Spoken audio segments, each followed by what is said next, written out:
Hi friends, welcome back to my style cooking channel. இன்றைக்கி நம்ம ஒரு பர்ஃபெக்டான ரவா லட்டு எப்படி செய்யுதுன்னு தான் பார்க்க போகிறோம். எப்போவுமே செய்கிற மாதிரி இல்லாமல் இன்றைக்கி கொஞ்சம் டிஃப்ரெண்ட்டான மெத்தடில் செய்ய போகிறோம். இன்றைக்கி நம்ம செய்ய போகிற இந்த மெத்தடில் ரவா லட்டு செஞ்சு பாருங்கள். ட்ரையாக ஹார்டாக இல்லாமல் எத்தனை நாள் ஆனாலுமே நம்ம செய்யும்போது எவ்வளோ ஜூஸியாக அண்ட் சாஃப்டாக இருக்கோ அதே மாதிரி இருக்கும். இந்த ரவா லட்டு எப்படி செய்யுதுன்னு பார்க்குறதுக்கு முன்னாடி நீங்கள் இன்னும் நம்ம சேனல் மை ஸ்டைல் குக்கிங்கை சப்ஸ்கிரைப் பண்ணலை அப்படின்னா ப்ளீஸ் ஃப்ரெண்ட்ஸ் சப்ஸ்கிரைப் பண்ணிக்கோங்க. அண்ட் இந்த ரெசிபி உங்களுக்கு பிடிச்சிருந்து அப்படின்னா மறக்காமல் இந்த வீடியோக்கு ஒரு லைக் பண்ணுறீங்க. வாங்க இப்போ ரெசிபிக்குள்ளே போகலாம். ஃபர்ஸ்ட் ஸ்டவ் ஆன் பண்ணிவிட்டு ஒரு பேன் வச்சுக்கோங்க. அதில் 1 டேபிள் ஸ்பூன் நெய் ஆட் பண்ணிக்கோங்க. இதில் வந்துட்டு 1 கப் அளவுக்கு துருவுன தேங்காய் சேர்த்துட்டு இந்த தேங்காயில் இருக்கிற அந்த ஈரப்பதம் போகிற வரைக்கும் நல்லா ட்ரை ரோஸ்ட் பண்ணிக்கலாம். தேங்காய் துருவலை டைரெக்டாக சேர்த்து அப்படியே நம்ம லட்டு செஞ்சோம் அப்படின்னா லட்டு ரொம்ப நாளைக்கு ஸ்டோர் பண்ணி வைக்க முடியாது, சீக்கிரமாக கெட்டு போயிடும். அதுவே நெய்யில் நல்லா ட்ரை ரோஸ்ட் ஆகிற வரைக்கும் வறுத்துட்டு நம்ம லட்டு செஞ்சோம் அப்படின்னா லட்டு ரொம்ப நாளைக்கு கெட்டு போகாமல் இருக்கும். அதே போல் அந்த தேங்காய் வந்து நம்ம லட்டு சாப்பிடும்போது இடையில கடிப்படும் இல்லையா, அப்போ அதோடைய ஃப்ளேவர் அண்ட் டேஸ்ட் ரொம்ப ரொம்ப நல்லாயிருக்கும். இப்போது வீடியோவில் பாருங்கள், தேங்காய் வந்து கலர் சேஞ்ச் ஆகி நல்லா ட்ரை ரோஸ்ட் ஆகி வந்திருக்கு. அதில் இருக்க ஈரப்பதம் கம்ப்ளீட்டாக போயிடுச்சு. இந்த மாதிரி நல்லா ட்ரை ரோஸ்ட் ஆனதுக்கப்புறமா இதை ஒரு பிளேட்டில் மாற்றி வச்சுக்கோங்க. அடுத்து இதே பேன்லேயே 2 டேபிள் ஸ்பூன் நெய் ஆட் பண்ணிக்கோங்க. நெய் மெல்ட் ஆனதுக்கப்புறமா இதில் கட் பண்ண பாதாம் அண்ட் முந்திரி சேர்த்துட்டு பாதாம் முந்திரியோட கலர் சேஞ்ச் ஆகிற வரைக்கும் வறுத்து விட்டுக்கலாம். பாதாம் முந்திரியோட குவான்டிட்டி நமக்கு எவ்வளோ வேணுமோ அதுக்கு தகுந்த போல் எடுத்துக்கலாம். கம்மியாக வேணும் அப்படின்னா கம்மியாக எடுத்துக்கலாம், அதிகமாக வேணும்னா அதிகமாக எடுத்துக்கலாம். அது நம்மளுடைய இஷ்டம் தான்.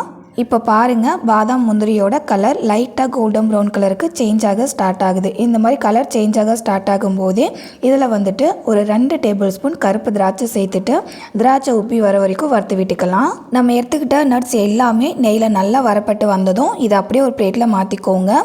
அடுத்தது ஒரு மிக்சிங் பவுலில் 1 கப் அளவுக்கு ரவையை ஆட் பண்ணிக்கோங்க. வீட்டில் நார்மலாக உப்புமா செய்கிறதுக்கெலாம் யூஸ் பண்ணுவோம்ல, அந்த ரவை தான். அதே மாதிரி ரவை வந்து வறுத்த ரவை வறுக்காத ரவை எதுவாக இருந்தாலும் எடுத்துக்கலாம். நெக்ஸ்ட்டு 3/4 கப் அளவுக்கு காய்ச்சி ஆற வச்ச பால் எடுத்துக்கோங்க. அந்த பாலை வந்துட்டு கொஞ்சம் கொஞ்சமாக ரவை கூட ஆட் பண்ணி நல்லா வந்து மிக்ஸ் பண்ணி விடுங்க. 1 கப் ரவைக்கு 3/4 கப் அளவுக்கு பால் அப்படின்றது கரெக்டான மெஷர்மெண்ட். ஸோ அதிகமாகவும் சேர்த்துக்க வேண்டாம், கம்மியாகவும் சேர்க்க வேண்டாம். அதே மாதிரி பாலை வந்து எல்லாத்தையுமே மொத்தமாக சேர்த்து மிக்ஸ் பண்ணி விடாமல் கொஞ்சம் கொஞ்சமாக சேர்த்து மிக்ஸ் பண்ணி விடுங்க. நான் எடுத்துக்கிட்ட மொத்த பாலையுமே இந்த ரவை கூட சேர்த்து மிக்ஸ் பண்ணி விட்டதுக்கப்புறமா ரவையோட கன்சிஸ்டன்சியை காமிக்கிறேன் பாருங்கள். இந்த மாதிரி கொஞ்சம் லூஸாக தலை இருக்கணும்.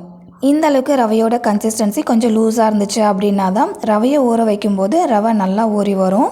இப்போது இந்த ரவையை மூடி போட்டு மூடிட்டு கரெக்டாக ஒரு 15 நிமிஷத்துக்கு நம்ம அப்படியே ஊற வச்சிடலாம். 15 நிமிஷம் ஆனதுக்கப்புறமா ஓப்பன் பண்ணி பாருங்கள், ரவை நல்லா அந்த பாலில் ஊறி வந்திருக்கும். இப்போது இந்த ரவையை வந்துட்டு கையால் நல்லா அழுத்தி பசஞ்சு விடுங்க. இந்த மாதிரி நம்ம கையில் நல்லா வந்து பசஞ்சு விடும்போது மாவோடைய கன்சிஸ்டன்சி பார்த்தீங்கன்னா கோதுமை மாவுலாம் பசஞ்சோம் அப்படின்னா எப்படி இருக்கும், சாஃப்டாக அதே மாதிரி இருக்கும். மாவோடைய கன்சிஸ்டன்சி பாருங்கள், இந்த மாதிரி கையில் பீஸுன்னு ஒட்டுற அளவுக்கு இருக்கணும். மாவை பசஞ்சு விட்டதுக்கு அப்புறமா இதில் 2 டேபிள் ஸ்பூன் நெய் ஆட் பண்ணிக்கோங்க. கையிலையும் கொஞ்சமாக நெய் அப்ளை பண்ணிவிட்டு இந்த மாவை திரும்ப ஒரு 5 நிமிஷத்துக்கு நல்லா அழுத்தி பசஞ்சு விட்டுக்கோங்க. 5 நிமிஷம் ஆனதுக்கு அப்புறமா பாருங்கள், மாவு நல்லா சாஃப்டாக இருக்கும்.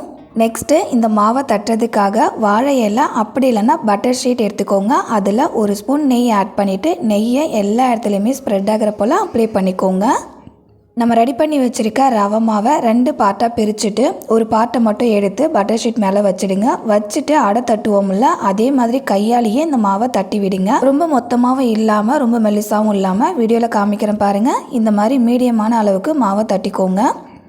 அவ்வளோதான். இப்போ இதை வந்து வேக வைக்கலாம். அதுக்கு ஸ்டவ் ஆன் பண்ணிவிட்டு ஒரு தோசைக்கல்லை மேலே வச்சுடுங்க. தோசைக்கல் சூடானதுக்கு அப்புறமா நம்ம தட்டி வச்சுருக்க மாவை தோசைக்கல் மேலே போட்டுட்டு பட்டர் ஷீட்டை ரிமூவ் பண்ணுறீங்க. பட்டர் ஷீட்டில் மாவு ஒட்டாமல் நல்லா ஈஸியாக எடுக்க வருது பாருங்கள். நம்ம நெய் அப்ளை பண்ணோம்ல, அதனால தான். இப்போ இந்த மாவை சுற்றி ஒரு 1/2 டேபிள் ஸ்பூன் நெய் ஆட் பண்ணிவிட்டு ஒரு பக்கம் அந்த மாவை வேக வச்சுக்கோங்க. ஸ்டவ்வை மீடியம் ஃப்ளேமில் வச்சு வேக வைங்க. அப்போ தான் மாவு நல்லா வெந்து வரும். மாவு ஒரு பக்கம் வெந்ததுக்கு அப்புறமா இன்னொரு பக்கம் திருப்பி போட்டு வேக வைங்க. ஃப்ரெண்ட்ஸ், ஆல்ரெடி நம்ம சேனலில் ட்ரெடிஷ்னல் மெத்தடில் ரவா லட்டு எப்படி செய்யணுன்ற ரெசிபி ஆல்ரெடி நான் அப்லோட் பண்ணியிருக்கேன். அந்த ரெசிபியோட லிங்க் இந்த வீடியோ கீழே டிஸ்கிரிப்ஷனில் தரேன், செக் பண்ணி பாருங்கள். மாவு 2 பக்கமே லைட்டாக கோல்டன் ப்ரௌன் கலருக்கு சேஞ்ச் ஆகி வெந்து வந்ததுக்கப்புறமா இது ஒரு பிளேட்டில் எடுத்து வச்சுக்கோங்க. இதே மாதிரி மீதம் எடுத்து வச்சுருக்கோம் இல்லையா, அந்த மாவையுமே அடை மாதிரி தட்டி தோசைக்கல்லில் போட்டு வேக வச்சு எடுத்து வைங்க. மாவை வேக வச்ச உடனே வந்து மாவை பிச்சு போட்டு நம்ம அரைக்கக்கூடாது. ஏன்னா சூடாக இருக்கும். சூடாக இருக்கும்போது அரைச்சோம் அப்படின்னா மாவு கொஞ்சம் வழவழன்னு ஆகிடும். ஸோ நம்ம குக் பண்ணி வச்சுருக்க ரவை மாவுடைய சூடு கம்ப்ளீட்டாக ஆறுற வரைக்கும் ஆற வச்சுக்கோங்க. அடுத்தது 3/4 கப் அளவுக்கு சர்க்கரையை ஒரு மிக்சி கப்பில் ஆட் பண்ணிக்கோங்க. வாசனைக்காக 5 ஏலக்காவை இந்த சர்க்கரை கூட சேர்த்துட்டு மிக்சி கப்பை க்ளோஸ் பண்ணிவிட்டு நல்லா ஃபைன் பவுடராக அரைச்சி எடுத்துக்கோங்க. சர்க்கரை கொரகொரப்பாக இல்லாமல் எந்த அளவுக்கு நல்லா ஃபைனாக அரைக்க முடியுமோ அந்தளவுக்கு ஃபைனாக அரைச்சிக்கோங்க. நான் காமிக்கிறேன் பாருங்கள். இந்த அளவுக்கு நல்லா ஃபைனாக அரைச்சிக்கணும். இப்போது இந்த சர்க்கரை அப்படியே இருக்கட்டும். நம்ம வேக வச்ச மாவு இருக்கு இல்லையா, அதோடைய சூடு கம்ப்ளீட்டாக ஆறினதுக்கு அப்புறமா இப்போது அந்த மாவை வந்துட்டு இந்த மாதிரி சின்ன சின்ன பீசஸாக உடச்சி மிக்சி கப்பில் ஆட் பண்ணிவிட்டு மிக்சி கப்பை க்ளோஸ் பண்ணிவிட்டு நல்லா ஃபைனாக அரைச்சி எடுத்துக்கோங்க. அரைக்கும் போது விட்டு விட்டு அரைச்சிங்க அப்படின்னா வீடியோவில் பார்க்குற போல் இந்த மாதிரி நல்ல பூ போல் உதிரி உதிரியாக இருக்கும். ஓகே, இப்போ அரைச்ச இந்த ரவையை வந்துட்டு ஒரு பவுலில் மாற்றிக்கலாம். அண்டு நம்ம அரைச்ச சர்க்கரை எல்லாத்தையுமே இது கூட ஆட் பண்ணிக்கோங்க. அப்போ தான் இனிப்பு டேஸ்ட்டு கரெக்டாக இருக்கும். நெக்ஸ்ட்டு நெய்யில் வறுத்த ட்ரை நட்ஸையும் சேர்த்துக்கலாம். அடுத்து இது கூடவே நம்ம வறுத்து வச்சுருக்க தேங்காய் துருவல் அதையும் சேர்த்துக்கோங்க. லாஸ்ட்டாக இந்த லட்டில் வந்துட்டு ஸ்வீட் டேஸ்ட்டை என்ஹான்ஸ் பண்ணுறதுக்காக ஒரு பிஞ்சளவுக்கு மட்டும் உப்பு சேர்த்துட்டு இப்போ இது எல்லாத்தையுமே நல்லா ஒன்றா மிக்ஸ் பண்ணி விட்டுக்கோங்க. இந்த மாதிரி மிக்ஸ் பண்ணி விடும்போது இது கூட பால் தண்ணி எதுவுமே ஆட் பண்ணக்கூடாதுங்க. அந்த ரவையிலே வந்து லைட்டாக ஈரப்பதம் இருக்கும். அது மட்டும் இல்லாமல் சர்க்கரை வேறு சேர்த்துருக்கோம் இல்லையா, இது எல்லாத்தையுமே சேர்த்து நம்ம மிக்ஸ் பண்ணும்போது கையோட சூட்டுக்கு அந்த சர்க்கரை வந்து இலகி வரும். ஸோ ரவை அண்ட் சர்க்கரையில் இருக்கிற ஈரப்பதமே கரெக்டாக இருக்கும். இதில் எக்ஸ்ட்ரா தண்ணி பால்லாம் சேர்க்க வேண்டாம்.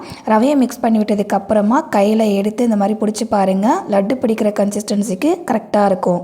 அவ்வளோதான். இப்போது இதிலேருந்து கொஞ்சம் கொஞ்சமாக ரவையை எடுத்து லட்டாக மேக் பண்ணிக்கோங்க. அவ்வளோதாங்க, நம்மளுடைய டேஸ்டியான செம்ம ஜூஸியான அண்ட் சாஃப்டான ரவா லட்டு ஈஸியாக ரெடி ஆகிடுச்சு. ரவா லட்டுவை இந்த மெத்தடில் செய்யும்போது ஒரு 3 நாளைக்கு மட்டும்தான் வெளியில் ஸ்டோர் பண்ணி வச்சு சாப்பிட முடியும். இதுவே ஒரு 10 நாள் கிட்ட ஸ்டோர் பண்ணி வைக்க போகிறீங்க அப்படின்னா ஃப்ரிட்ஜில் ஸ்டோர் பண்ணி வச்சிங்க அப்படின்னா கெட்டு போகாமல் இருக்கும். ரவா மிக்ஸிங்கை லட்டு ஷேப்க்கு மேக் பண்ணதுக்கு அப்புறமா நான் காமிக்கிறேன் பாருங்கள். பார்க்கும்போதே செம்ம டெம்ப்டிங் ஆகுதில்ல. ஸோ கண்டிப்பாக நீங்களும் இதே மாதிரி ரவா லட்டு செஞ்சு சாப்பிட்டு பார்த்துட்டு உங்களுடைய ஃபீட்பேக்கை மறக்காமல் கமெண்ட்டில் என் கூட ஷேர் பண்ணிக்கோங்க. இன்றைக்கி உங்க கூட ஷேர் பண்ணிக்கிட்டேன் இந்த ரவா லட்டு ரெசிபி உங்களுக்கு பிடிச்சிருந்தது அப்படின்னா மறக்காமல் இந்த வீடியோக்கு ஒரு லைக் பண்ணுறேங்க. இந்த ரெசிபியை உங்களுடைய ரிலேட்டிவ்ஸ் தெரிஞ்சவங்க ஃப்ரெண்ட்ஸ் எல்லாருக்குமே ஷேர் பண்ணிக்கோங்க. இதே போல் ஒரு பர்ஃபெக்டான இன்ட்ரெஸ்டிங்கான ரெசிபியோட நாளைக்கு மதியம் 3 மணிக்கு மீட் பண்ணலாம் ஃப்ரெண்ட்ஸ். தேங்க்ஸ் ஃபார் வாட்சிங். பாய்.